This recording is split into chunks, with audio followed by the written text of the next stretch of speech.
अस्सलाम वालेकुम viewers, welcome back to रिज़ीन फॉर टीवी। मज़े के लतीफ़ों के लिए चैनल को लाजमी सब्सक्राइब करें और प्लीज़ वीडियो को लाइक लाजमी करें। एक आदमी दरख्त के नीचे बैठा सोच रहा था कि आखिर गाय क्यों नहीं उड़ती।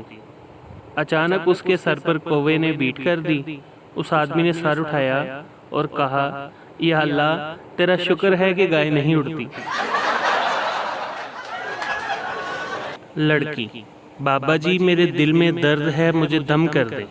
बाबा जी: दर्द दिलों के कम हो जाते, मैं और तुम अगर हम हो जाते। शाम को फिर आना। पड़ोसन: इतनी देर हो गई, अभी तक मुन्ने के अब्बा नहीं आए, कहीं वो फिर शराब खाने ना चले गए हों। नगीना: तुम हर बात का बुरा पहलू ही क्यों सोचती हो? पड़ोसन ने कहा, हो सकता है वो किसी बस के नीचे आ गए हों।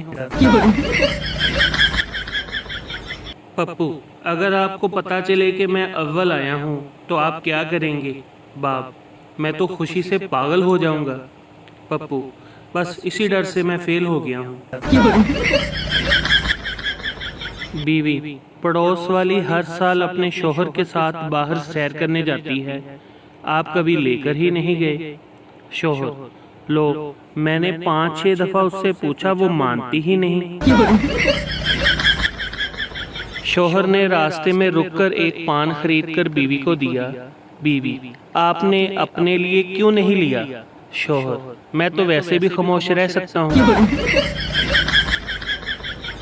एक शख्स ने मौलवी साहब से पूछा, अगर जंगल में नमाज पढ़ते वक्त शेर आ जाए तो क्या नमाज जारी रखूं? कुर्बान जाऊं, मौलवी साहब ने क्या खूब जवाब दिया, अगर वजू बाकी रहे तो जारी रखो।